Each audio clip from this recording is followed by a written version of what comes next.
हे विदारक चित्र देशातील सर्वाधिक श्रीमंत राज्याचा लौकिक मिरवणाऱ्या महाराष्ट्रातल्या अस्थिव्यंग शाळेतलंय।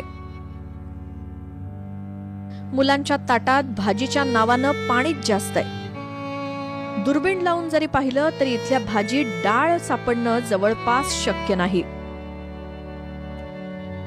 एक प्रचंड भुकेली दिव्यांग मुलगी तर ताटात अन्न नसतानाही हातानं चाच पडून बघतेय।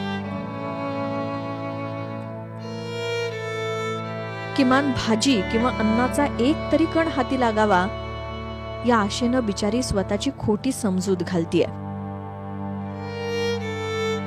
दम लागेस्तोवर विकासाची भाषणं झोडणाऱ्या नेत्यांना अजून या अवस्थेबद्दल कदाचित माहिती नसावं। धाराशिव जिल्ह्याच्या तुळजापूर तालुक्यातील होर्टीमधली ही अस्थिव्यंग निवासी शाळा आहे। अन्नाविना ताट आहेत। किचनमध्ये फक्त एकच हंडा, तेल नसलेली रिकामी पिशवी आणि दार नसलेली स्वच्छतागृह। सरकारनं याला भलेही निवासी शाळेचं नाव दिलं असलं तरी प्रत्यक्षात हा कोंडवाडाच आहे।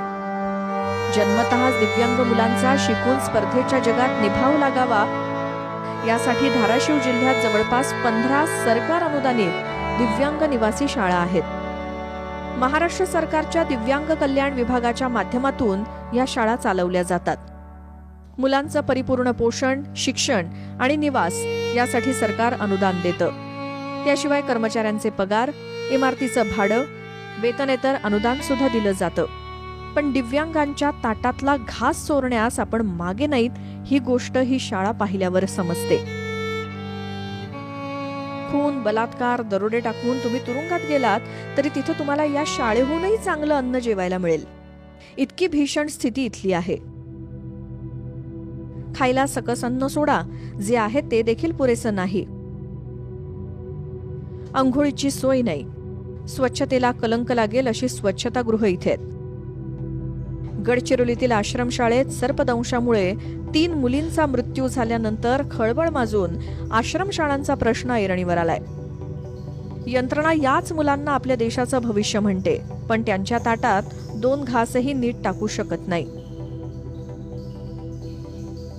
शिंदेंच्या शिवसेनेचे संजय शिरसाट हे समाज कल्याण खात्याचे मंत्री आहेत आणि त्याच पक्षाचे प्रताप सरनाईक धाराशिवचे पालकमंत्री आहेत।